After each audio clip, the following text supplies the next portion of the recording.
Your Honor, if it is all right, for the majority of this statement, I would like to address the defendant directly. You don't know me, but you've been inside me, and that's why we're here today. On January 17th, 2015, it was a quiet Saturday night at home. My dad made some dinner, and I sat at the table with my younger sister, who was visiting for the weekend. I was working full-time, and it was approaching bedtime. I planned to stay at home by myself, watch some TV, and read, while she went to a party with her friends. Then I decided it was my only night with her. I had nothing better to do, so why not? There's a dumb party 10 minutes from my house. I would go, dance like a fool, and embarrass my younger sister. On the way there, I joked that undergrad guys would have braces. My sister teased me for wearing a beige cardigan to a frat party like a librarian. I called myself Big Mama because I knew I'd be the oldest one there. I made silly faces, let my guard down, and drank liquor too fast, not factoring in that my tolerance had significantly lowered since college. The next thing I remember, I was in a gurney on a hallway. I had dried blood and bandages on the backs of my hands and elbow. I thought maybe I had fallen and was in an admin office on campus. I was very calm and wondering where my sister was. A deputy explained I had been assaulted. I still remained calm, assured he was speaking to the wrong person. I knew no one at this party. When I was finally allowed to use the restroom, I pulled down the hospital pants they gave me.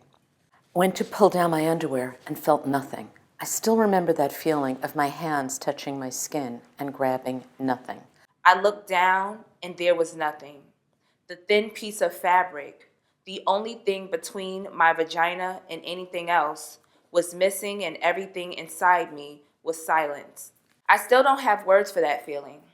In order to keep breathing, I thought maybe the policemen used scissors to cut them off for evidence. Then I felt pine needles scratching the back of my neck and started pulling them out of my hair. I thought maybe the pine needles had fallen from a tree onto my head. My brain was talking to my gut into not collapsing, because my gut was saying, "Help me, help me." I shuffled from room to room with a blanket wrapped around me, pine needles trailing behind me. I left a little pile in every room I sat in. I was asked to sign papers that said rape victim, and I thought something has really happened. My clothes were confiscated, and I stood naked while the nurses held a ruler to various abrasions on my body and photographed them. The three of us worked to comb the pine needles out of my hair, 6 hands to fill 1 paper bag. To calm me down, they said, it's just the flora and fauna, flora and fauna. I had multiple swabs inserted into my vagina and anus, needles for shots, pills, had a Nikon pointed right into my spread legs. I had long pointed beaks inside me and had my vagina smeared with cold blue paint to check for abrasions. After a few hours of this, they let me shower.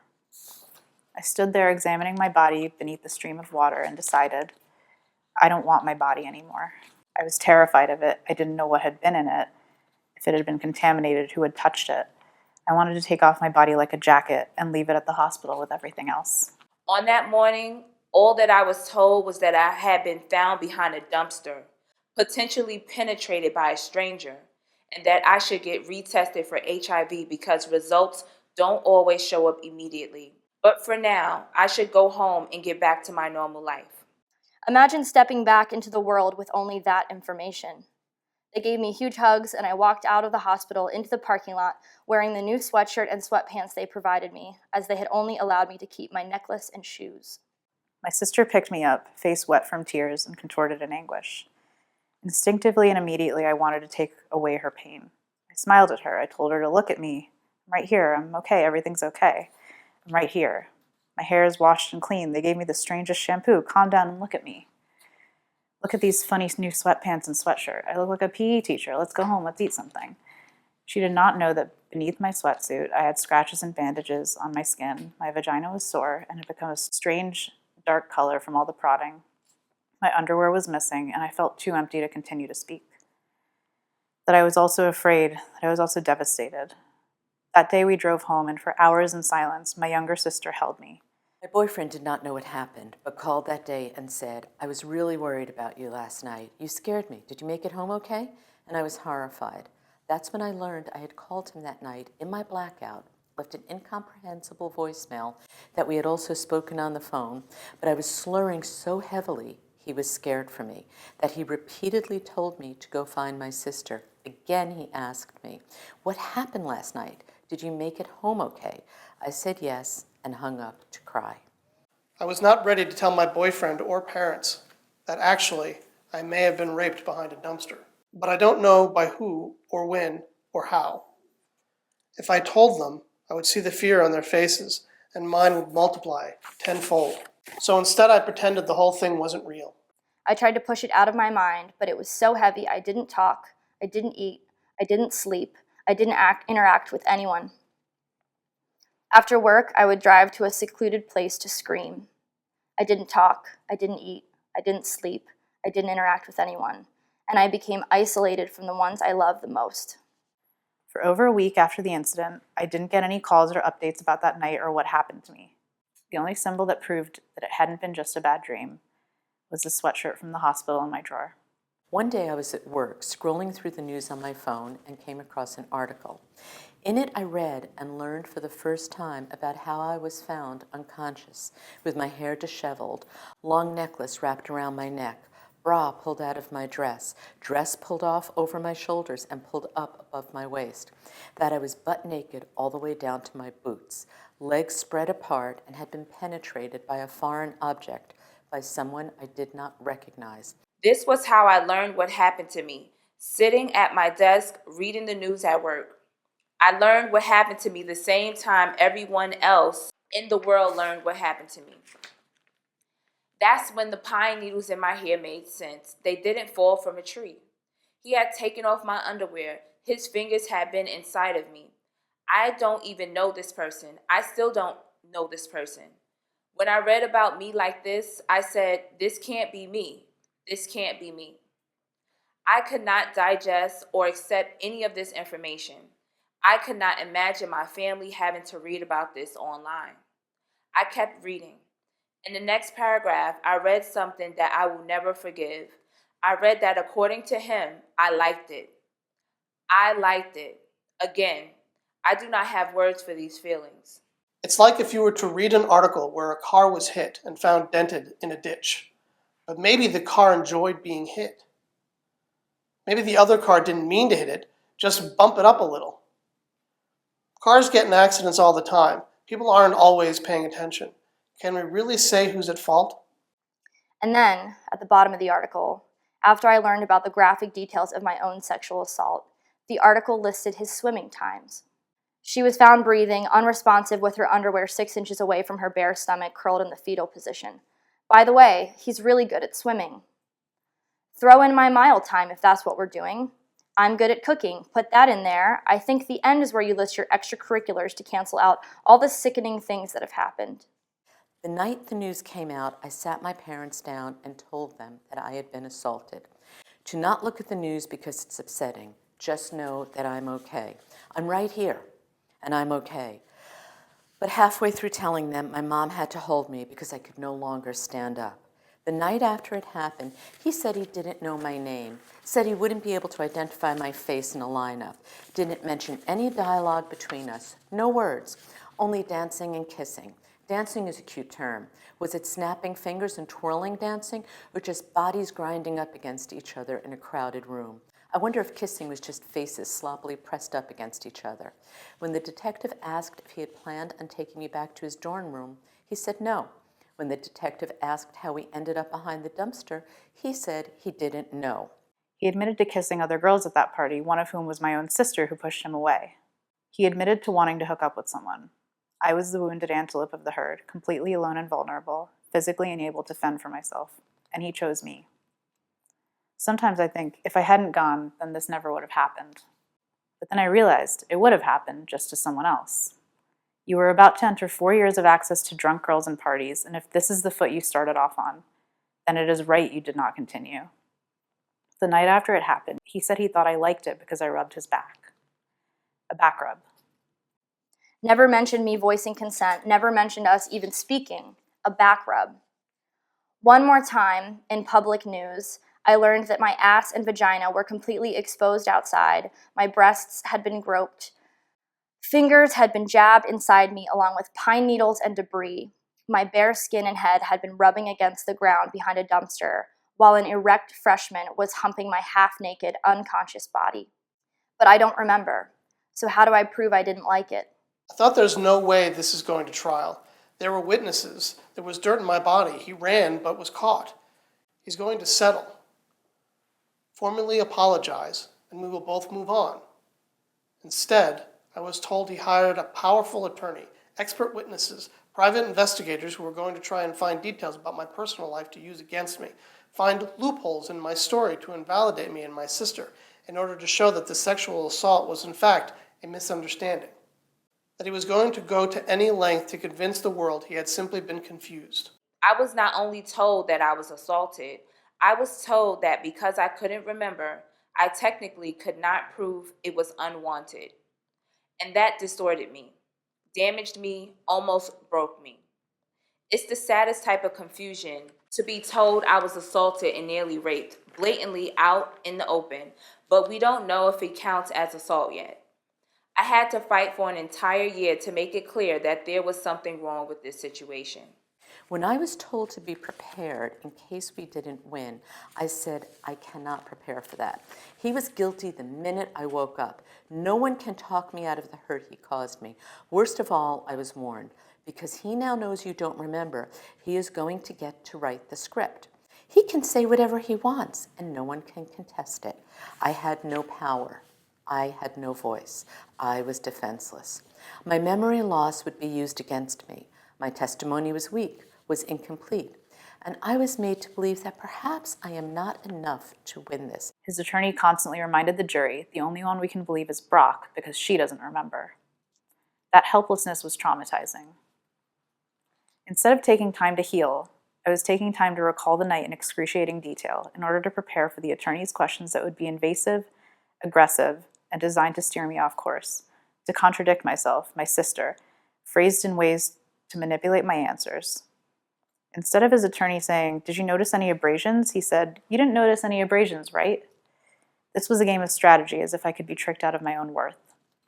The sexual assault had been so clear, but instead, here I was at the trial answering questions like, "How old are you?" How much do you weigh? What did you eat that day? Well, what did you have for dinner? Who made dinner? "Did you drink with dinner?" No, not even water. When did you drink? How much did you drink? What container did you drink out of? "Who gave you the drink?" How much do you usually drink? Who dropped you off at this party? At what time? But where exactly? "What were you wearing?" Why were you going to this party? What'd you do when you got there? Are you sure you did that? But what time did you do that? "What does this text mean?" Who are you texting? When did you urinate? Where did you urinate?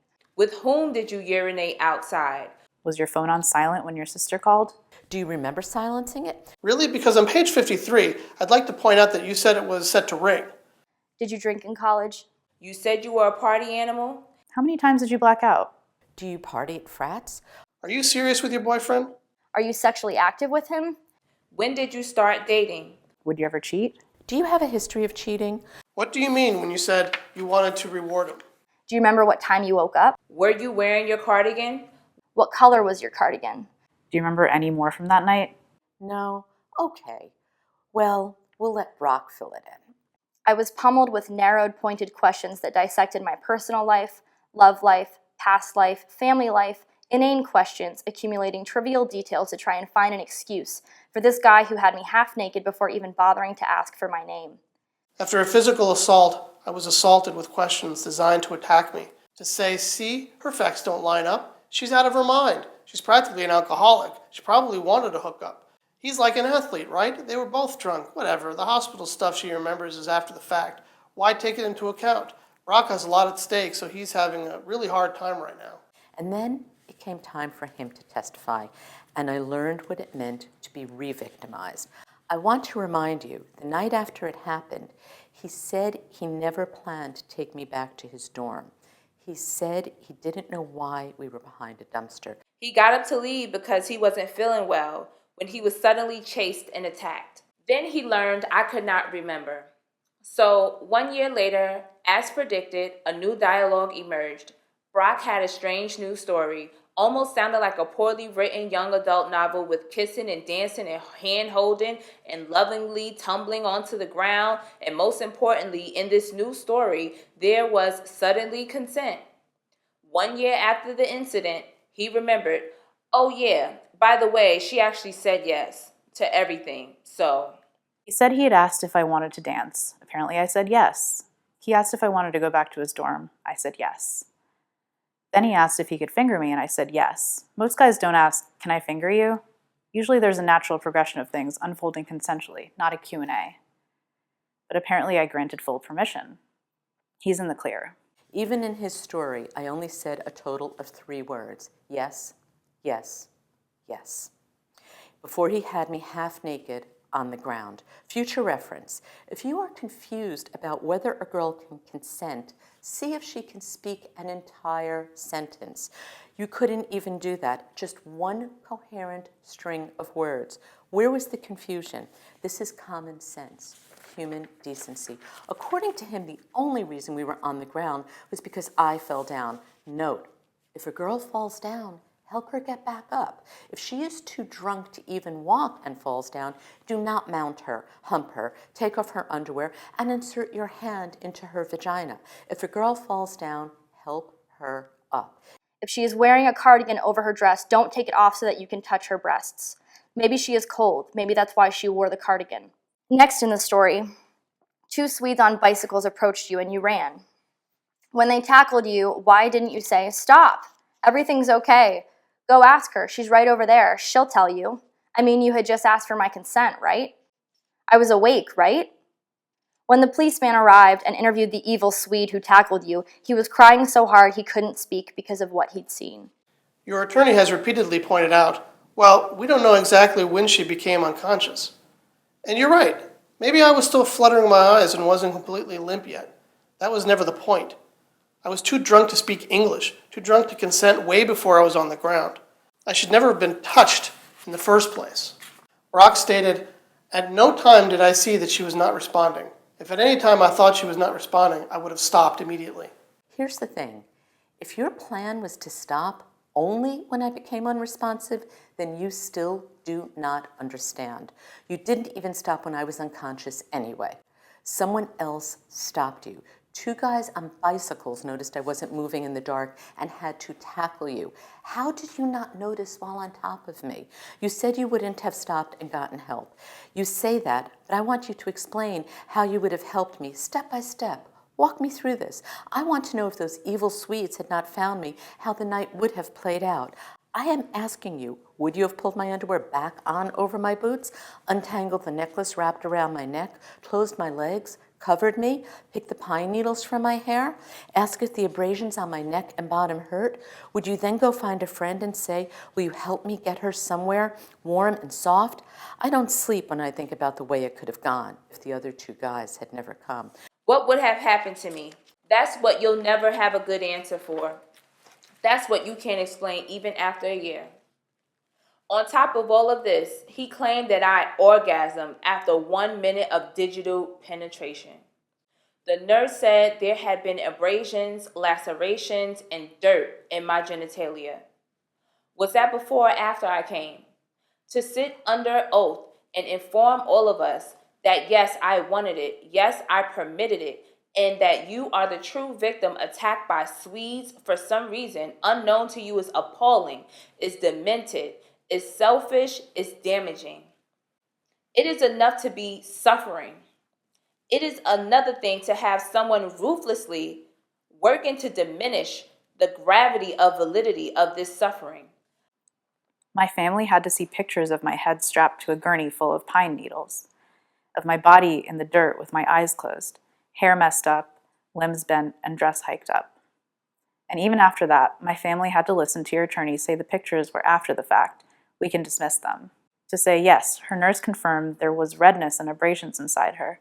Significant trauma to her genitalia, but that's what happens when you finger someone, and he's already admitted to that. To listen to your attorney attempt to paint a picture of me, the face of girls gone wild, as if somehow that would make it so that I had this coming for me. To listen to him say I sounded drunk on the phone because I'm silly and that's my goofy way of speaking. to point out that in the voicemail I said I would reward my boyfriend, and we all know what I was thinking. I assure you, my rewards program is non-transferable, especially to any nameless man that approaches me.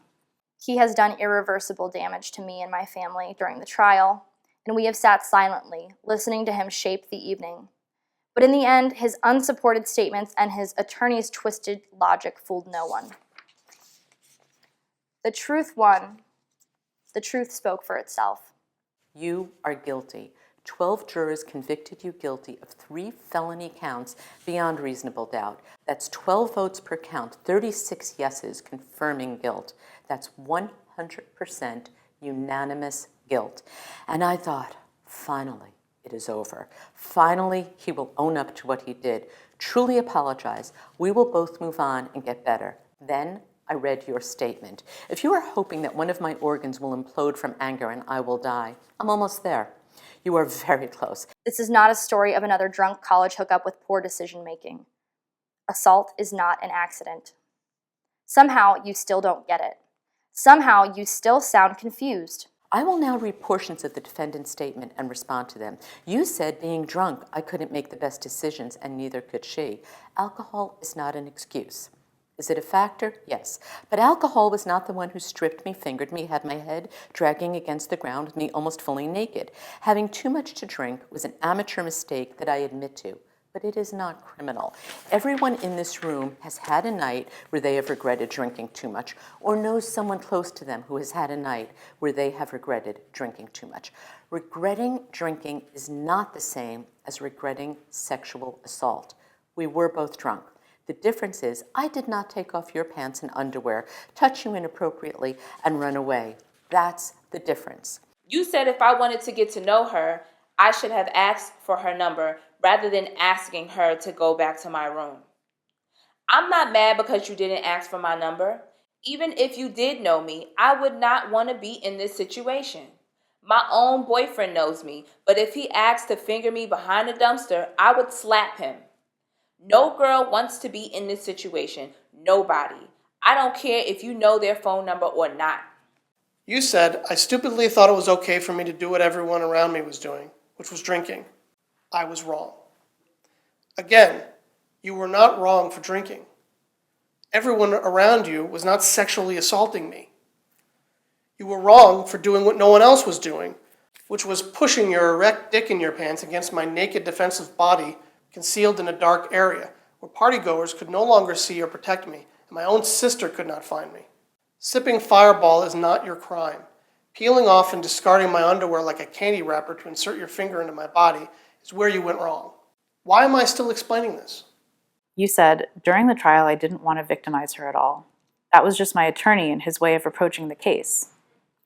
Your attorney is not your scapegoat. He represents you. Did your attorney say some incredulously infuriating, degrading things? Absolutely. He said you had an erection because it was cold. You said you are in the process of establishing a program for high school and college students in which you speak about your experience to speak out against the college campus drinking culture and the sexual promiscuity that goes along with that. Campus drinking culture. That's what we're speaking out against? You think that's what I've spent the past year fighting for? Not awareness about campus sexual assault or rape or learning to recognize consent?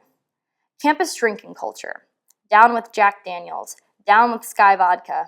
If you want to talk to people about drinking, go to an AA meeting. You realize having a drinking problem is different than drinking and then forcefully trying to have sex with someone? Show men how to respect women, not how to drink less. Drinking culture and the sexual promiscuity that goes along with that. Goes along with that like a side effect, like fries on the side of your order. Where does promiscuity even come into play? I don't see headlines that read, Brock Turner, guilty of drinking too much and the sexual promiscuity that goes along with that. Campus sexual assault. There's your first PowerPoint slide. Rest assured, if you fail to fix the topic of your talk, I will follow you to every school you go to and give a follow-up presentation. Lastly, you said, I want to show people that one night of drinking can ruin a life. A life, one life, yours. You forgot about mine. Let me rephrase for you. I want to show people that one night of drinking can ruin 2 lives, you and me. You are the cause, I am the effect. You have dragged me through this hell with you, dipped me back into that night again and again. You knocked down both our towers. I collapsed at the same time you did. If you think I was spared, came out unscathed, that today I ride off into the sunset while you suffer the greatest blow, you are mistaken. Nobody wins. We have all been devastated. We have all been trying to find some meaning in all of this suffering. Your damage was concrete, stripped of titles, degrees, enrollment. My damage was internal, unseen. I carry it with me. You took away my worth, my privacy, my energy, my time, my safety, my intimacy, my confidence, my own voice, until today. See, one thing we have in common is that we were both unable to get up in the morning. I am no stranger to suffering. You made me a victim. In newspapers, my name was unconscious, intoxicated woman, 10 syllables and nothing more than that. For a while, I believed that that was all I was.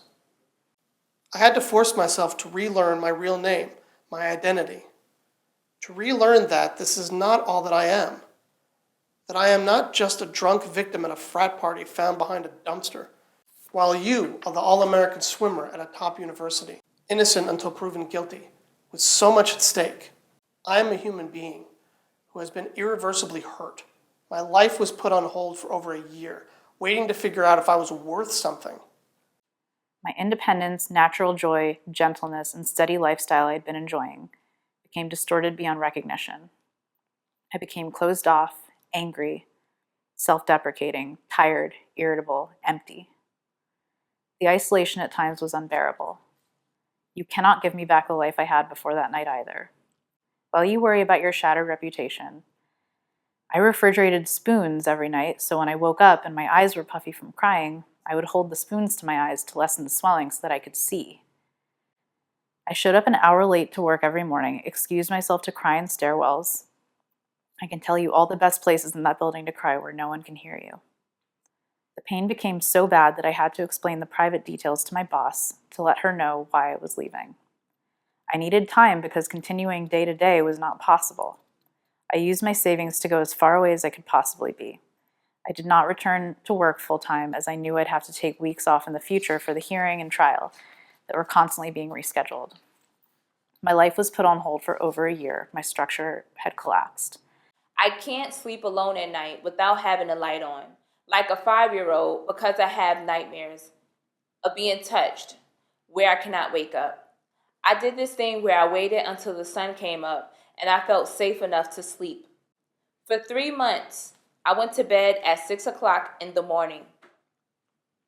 I used to pride myself on my independence. Now I'm afraid to go on walks in the evening, to attend social events with drinking among friends where I should be comfortable being. I have become a little barnacle, always needing to be at someone's side, to have my boyfriend standing next to me, sleeping beside me, protecting me.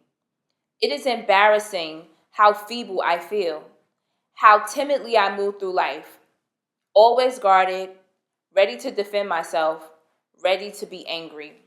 You have no idea how hard I have worked to rebuild parts of me that are still weak. It took me 8 months to even talk about what happened. I could no longer connect with friends, with everyone around me. I would scream at my boyfriend, my own family, whenever they brought this up. You never let me forget what happened to me. At the end of the hearing, the trial, I was too tired to speak. I would leave drained, silent. I would go home, turn off my phone, and for days I would not speak. You bought me a ticket to a planet where I lived by myself. Every time a new article came out, I lived with the paranoia that my entire hometown would find out and know me as the girl who got assaulted. I don't want anyone's pity, and I'm still learning to accept victim as part of my identity. You made my own hometown an uncomfortable place to be. You cannot give me back my sleepless nights, the way I have broken down, sobbing uncontrollably if I'm watching a movie and a woman is harmed. To say it lightly, this experience has expanded my empathy for other victims.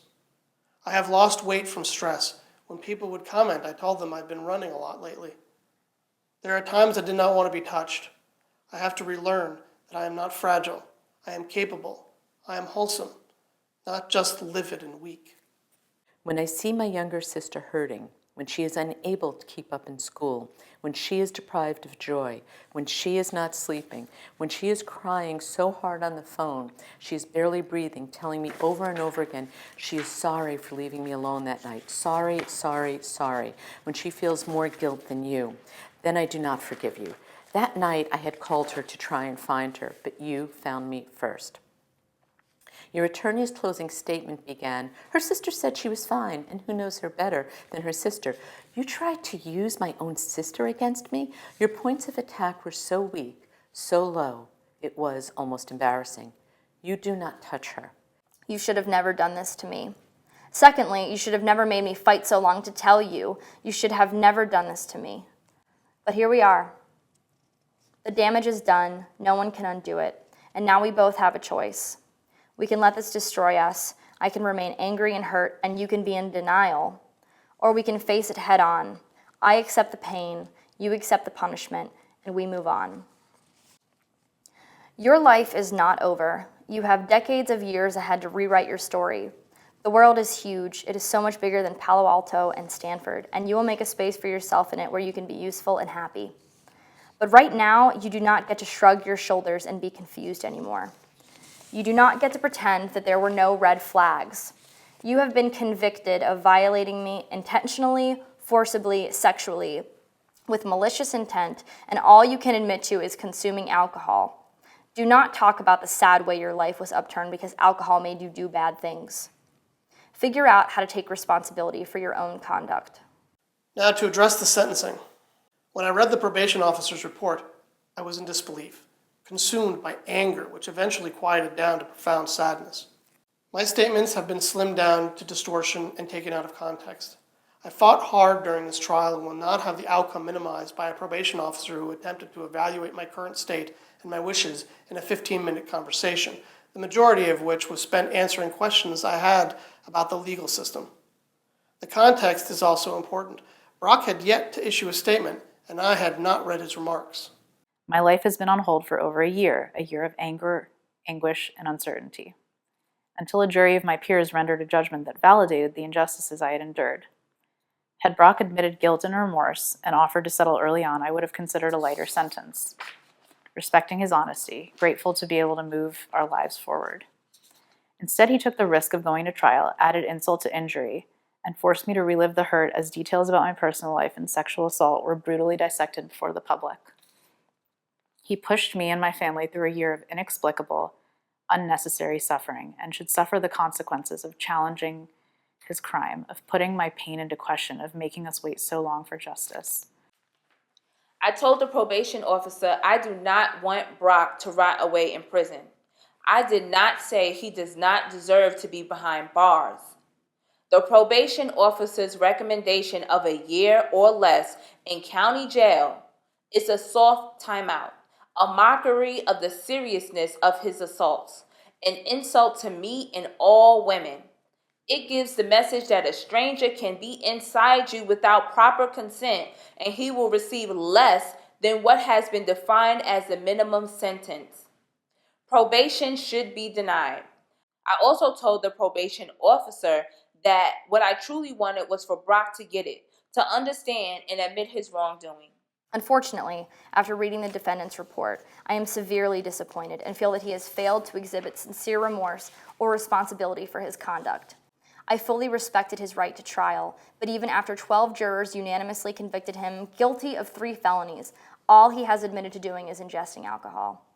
Someone who cannot take full accountability for his actions does not deserve a mitigating sentence. It is deeply offensive that he would try and dilute rape with a suggestion of promiscuity. By definition, rape is not the absence of promiscuity. Rape is the absence of consent, and it perturbs me deeply that he can't even see that distinction. The probation officer factored in that the defendant is youthful and has no prior convictions.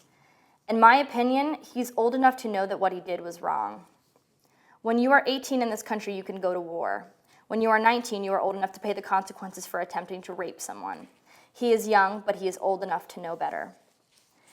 As this is a first offense, I can see where leniency would beckon.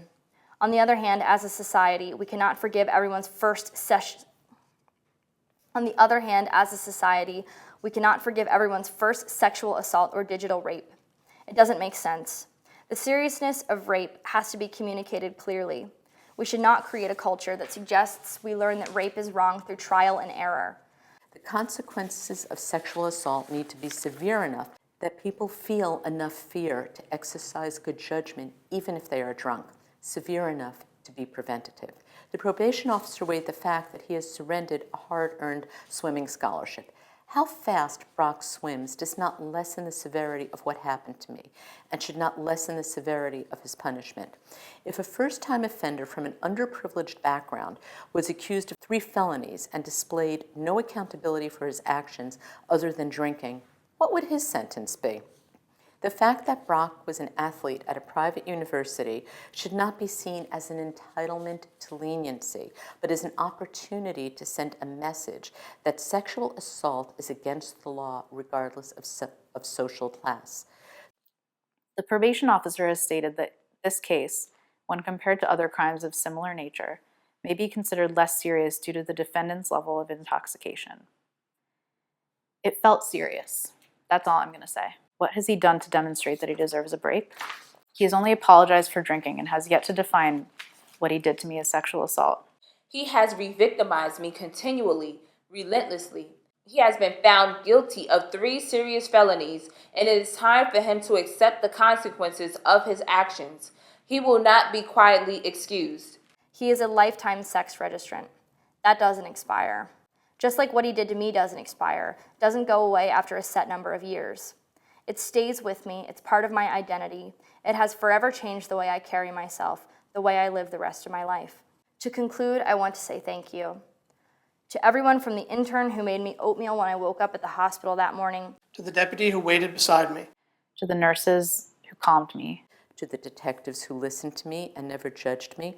To my advocates who stood unwaveringly beside me. To my therapist who taught me to find courage in vulnerability.